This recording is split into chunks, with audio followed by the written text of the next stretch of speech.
Good day, ma'am. My name is BLESSY ATIS Ilajas from BSEE 1A, and this is my output on how I derive my answer and my explanation on how I derive my answer since this problem set is kanang given na siya, so nga ko lang is kung giunsan niya pagkuha based sa akong nasabtan.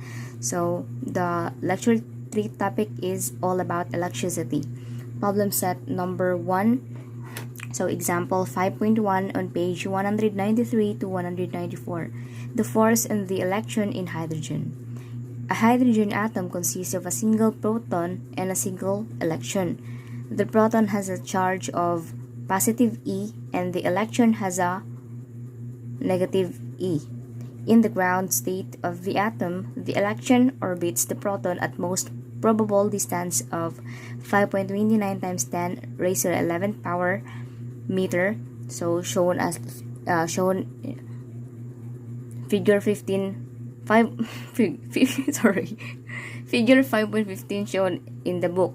So calculate the electric force on the electron due to the proton. So based on the problem set, these are the given. So before we proceed, ang Q2 and Q1 and Q2 is mo na siya ang the net electric charges of the two objects. So Q1 is equals to positive electron, in which positive 1.602 times 10 raised to the negative 19 power C, and then ang Q2 in which negative electron equals negative 1.602 times 10 times 10 raised to the negative 19 power C, and then ang R which is ang probable distance 5.29 times 10 raised to the negative 11 power meter. So as we can see in this figure 5.15, so gidrawin ako siya sa same sa book. So as you can see, this is the schematic depiction of a hydrogen atom showing the force of an electron. So this depiction is only to enable us to calculate the force. So the hydrogen atom does not really look like this. So muna siya. Then solution. So for the purpose of this example, we are treating the electron and proton as 2-point particles, each with an electric charge, and we are told the distance between them. We are asked to calculate the force of on the electron, so we use the Coulomb's law. So our two charges and the distance between them, so which is how yun ganina is anang Q1 is equals to positive electron, positive 1.602 times 10 raised to the negative 19 power C, then ang Q2 which is negative electron which equals to negative 1.602 times 10 raised to negative 19 power C, and then ang probable distance which is 5.29 times 10 raised to the negative 11 power meter. So the magnitude of the force on the electron is F, or the force is equals to 1 over 4 pi, and this this Coulomb's law, or what we call the permittivity of free space, or the permittivity of vacuum. So muna siya. Then the absolute value of electron squared over R squared. So then nalimtan ang 1 din siya, 1 naiwan ani, I'm sorry. So which is equals to 1 over, then substitute din siya, so 4 pi, then ang kaning permittivity of vacuum is muna siya ang constant value niya, in which 8.85 times 10 raised to the negative 12 power c squared over n minus m squared. Dahil daw nga tong E, so we must plot the E, so kani siya 1.602 times 10 raised to the negative 19 power c squared, then over ang atong R, in which 5.29 times 10 to the negative 11 power meter squared. So maakalang manipulate the values, so we derive this answer, in which equals to 8.25 times 10 raised to the negative 8 power Newton. So as for direction, since the charges on the two particles are opposite, so the force is attractive. Then the force on the electron points radially directed toward the proton everywhere in the electron's orbit. Excuse me. The force is thus expressed as force is equals to 8.25 times 10 raised to the negative 8 power Newton R. So this is a three-dimensional system, so the electron can be anywhere in an imaginary spherical shell around the proton. So the electrostatic force on the electron points in the inward centripetal direction, thus maintaining the electron's orbit. But note that the quantum mechanical model of sorry for that. So then the force is then the force sorry for that. So the force is thus expressed as 8.25 times 10 raised to the negative 8 power Newton. So this is the electric force on the electron due to the proton. So let's proceed to the problem set number 2.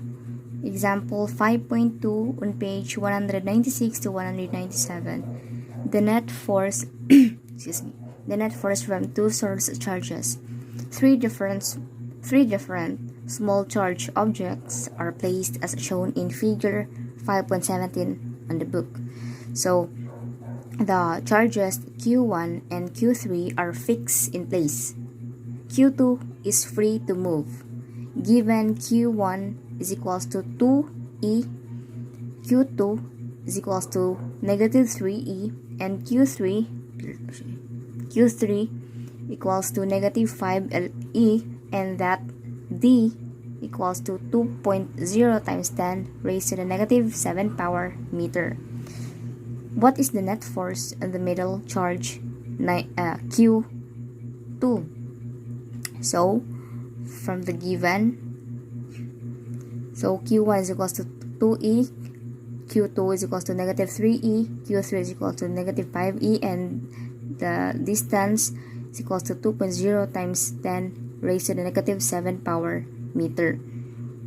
So as you can see here in the figure 5.17, so muna siya ang F1. So ang F1 is na siya sa y-axis, no? So sa positive y-axis direction.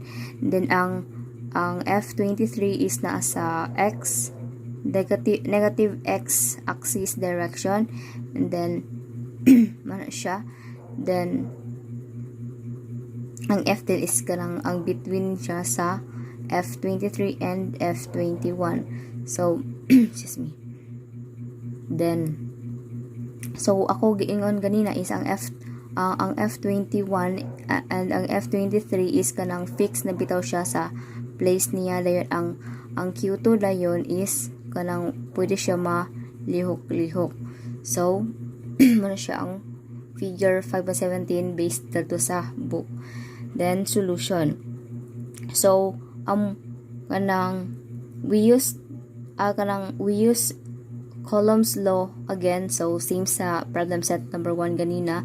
So we used Coulomb's law again. So the way the question is phrased indicates that Q2 is our test charge, so that Q1 and Q3 are source charge.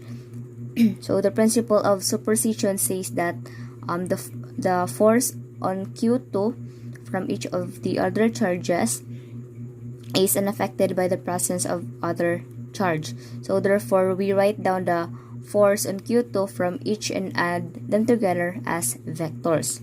So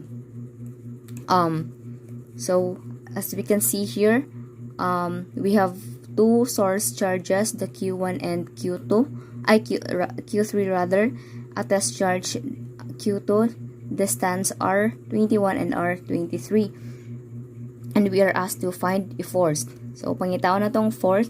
So this calls for Coulomb's law and superpositions of forces. So these are two forces. So F1 is equals to F21 plus F23 is equals to 1 over 4 pi times permittivity of vacuum.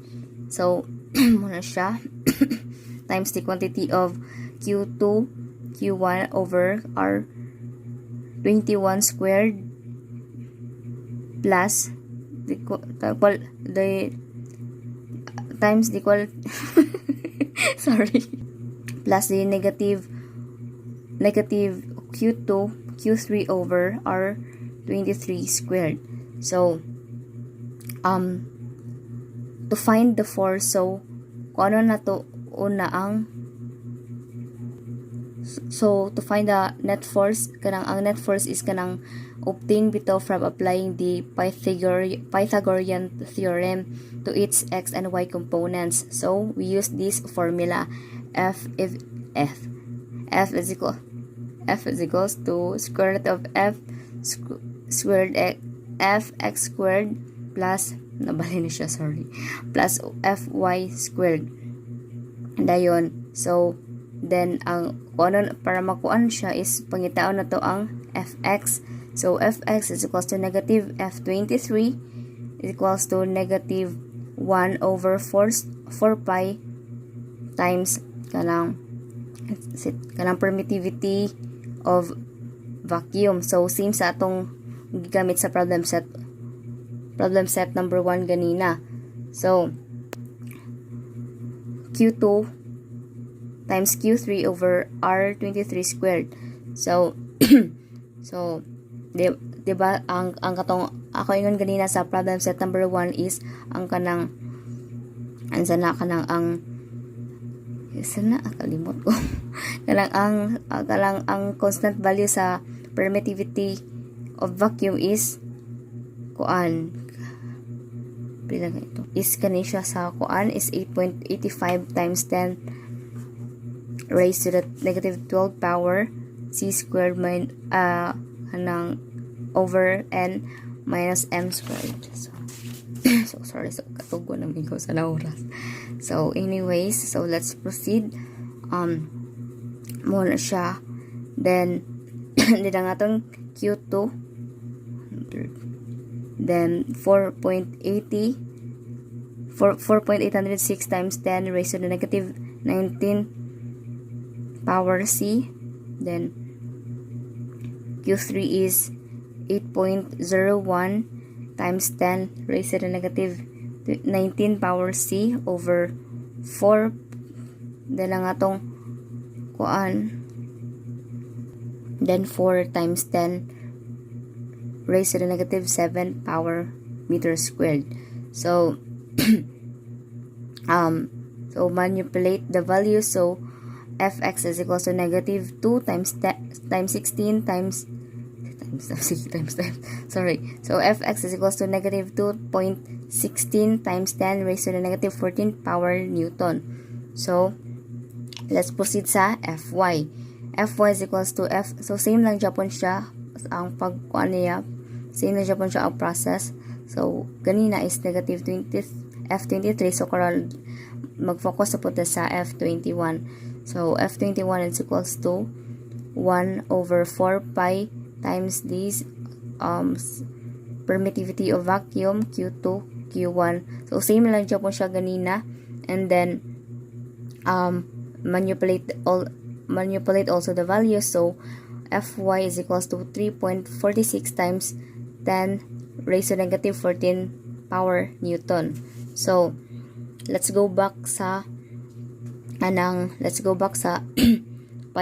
Pythagorean theorem to its x and y components, since nakita na naman ito ang fx and fy. Nabali mo na siya.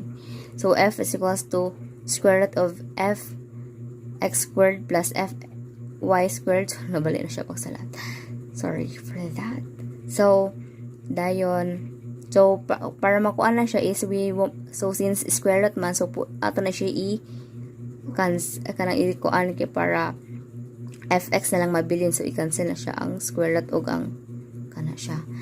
So fx plus fy in which is equals to 4.08 times 10 raised to negative 14 power Newton.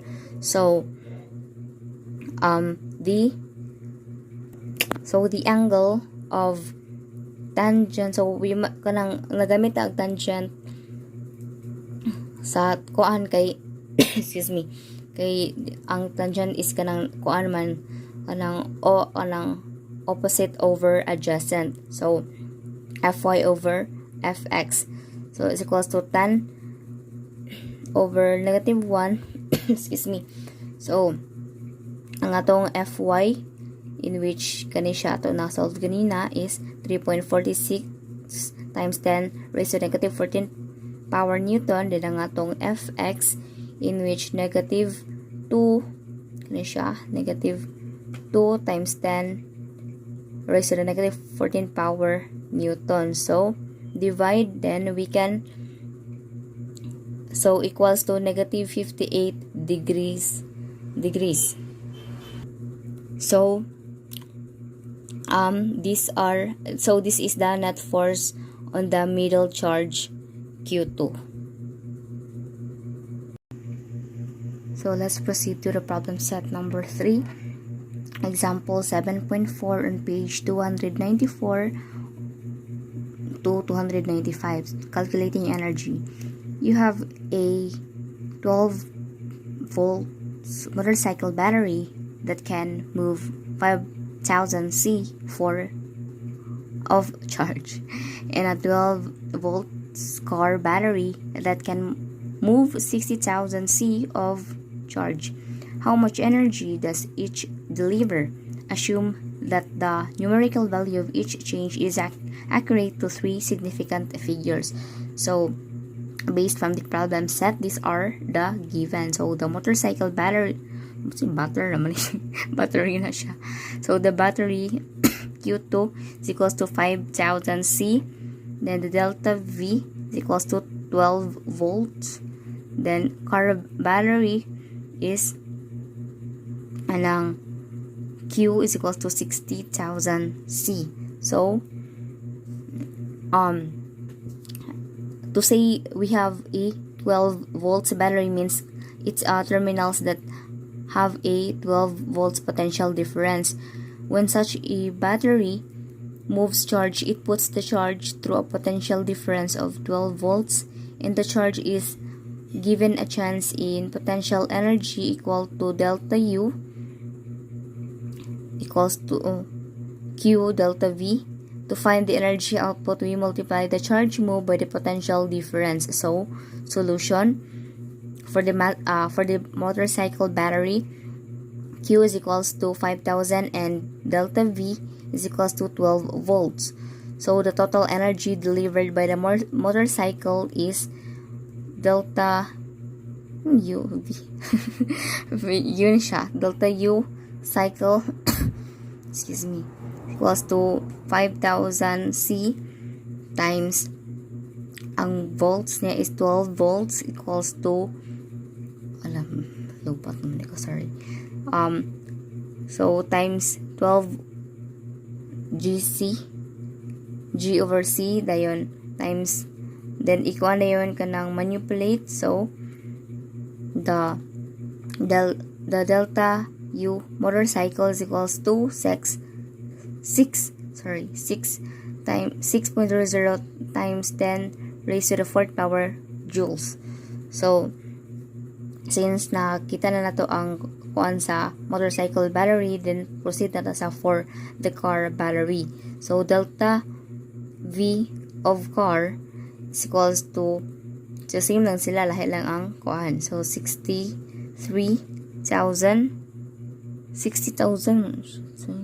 so 60,000 asya, sorry, 60,000 C times 12 volts, then and equals to the delta V of car is 7.20 times 10 raised to the 5 power joule.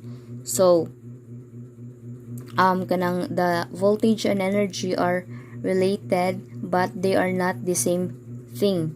The voltages of batteries are identical, but the energy supplied by each is quite different. So kanang same sila, pero kanang dili sila pareha. Then ang car excuse me, a car battery has a much larger engine to start than a motorcycle. So mas dako gid ang kuan sa car, mas dako gid ang kuan sa battery sa car, ang engine niya kaysa sa motorcycle. So syempre di ba kay dako man gid ang sakinan. So then ang kuan gid is ang battery is ma-discharge na siya. So kanang some of its energy is used internally, and terminal voltage drops such as when headlights dim. So kung mo siga ang headlight niya sa car, so ma-depleted ang car battery. So ang energy supplied by the battery is still calculated as in this example, but not all the energy is available for external use. So muna siya. That's all. Thank you. So let's proceed to the problem set number 4, example 7.5 on page 295 to 296. How many electrons move through a headlight each second when a excuse me, when a 12 volts car battery powers a single 30 watts headlight? How many electrons pass through each second? So from this problem set, these are the given. So the delta U is equals to negative 3 watts, or equals to negative 30 joule. The delta V is equals to positive 12.0 V. So so solution. So to find the number of electrons, we must find the charge that moves in 1 second. The charge moves is related the voltage and energy through the equation delta U is equals to Q delta V. 30 watt lamp use 30 joule per second. Since the battery loses energy, we have delta U is equals to negative 30 joule, and since the electron we are going from negative terminal to the positive, we see that delta V is equals to positive 12 volts or V. So to find the charge Q move, we solve this equation. So delta U is equals to Q delta V. So entering the values for delta U and delta V, we get Q is equals to negative 30 joule over positive 12 V, in which equals to negative 30 joule over positive 12 GC is equals to negative 2.50 C. So the number of electron is the total charge divided by the charge per electron. So negative 2.50 C over negative 1.60 times 10 raised to the negative 19 power C. Elective electron is equals to 1.56 times 10 raised to the 19 power electron. So therefore therefore the electron pass through it each second is 1.56 times 10 raised to the 19 power electrons. So this is a very large number, so no wonder nga we do not ordinarily observe individual electrons with so many being present in ordinary systems. So in fact, electricity had been used for many decades before it was determined that the moving charges in many circumstances were negative. Positive charge moving in the opposite direction of negative charge often produces identical effects. This makes it difficult to determine which is moving or whether both are moving. So that would be all. Thank you. So let's proceed to the problem set number 7. So example 9.5 excuse me, on page 399 to 400.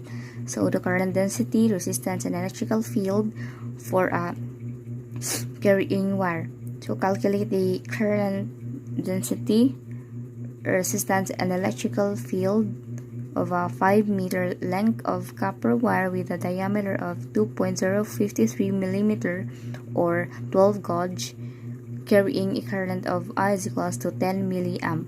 So these are the given. So we can calculate the current density by first adding the cross-sectional area of the wire, which is amplitude is equals to 3.31 millimeter squared, equals to 3.31 times 10 raised to the 6 power meter squared. Then I is equals to 10 milliamp, in which is equals to 10 times 10 raised to the negative 3 ampere. Then the L is equals to 5 meter, or the length.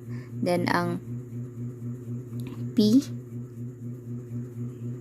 is equals to 1.68 times 10 raised to the negative 8 ohm per times meter. So solution, first we calculate the current density. So joule is equals to I over A. So since given naman natong I, in which kani siya, so just substitute 10 times 10 raised to the negative 3 power ampere over ang atong A is equals to 3.31 times 10 raised to the negative 6 meter squared. So then divide. So excuse me, it is equals to, so joule is equals to 3.02 times 10 raised to the negative 3 power ampere over meter squared. So then let's proceed to the resistance of the wire, in which is equals to R is equals to PL over A, in which equals to ang atong P is equals to 1.68 times 10 raised to the negative 8 ohm times meter. And then ang atong length, in which 5 meter over ang atong ang atong A excuse me, 3.31 times 10 raised to the negative 6 power m squared. So the resistance of the wire is equals to 0.025 ohms. So next, and then finally we can find the electrical field. So excuse me, so 1.68 times 10 raised to the negative 8 ohms times meter. So layo na to, i-times dayon 3.02 times 10 raised to the negative 3 power A over m squared excuse me. Then manipulate the value. So the electrical field is equals to 5.07 times 10 raised to the negative 5 power V over M. So from this result, it is not surprising that copper is used for wires for carrying current, no? So dili gid katingala nga ang copper is ato gid ginagamit sa paggamit sa kanang mga para sa wire bitaw sa kanang mga para sa mga wire for carrying current, kay ang resistance is, so sorry, let's proceed kay na full storage ko, so I'm gonna delete some files on my gallery para so anyways, asa na ba ko, kato. So the current density and the electrical field are independent of the length of the wire. So naka-independent ang current density o electrical field sa katas-on sa wire. Then pero ang voltage na is nakadepende sa katas-on niya. So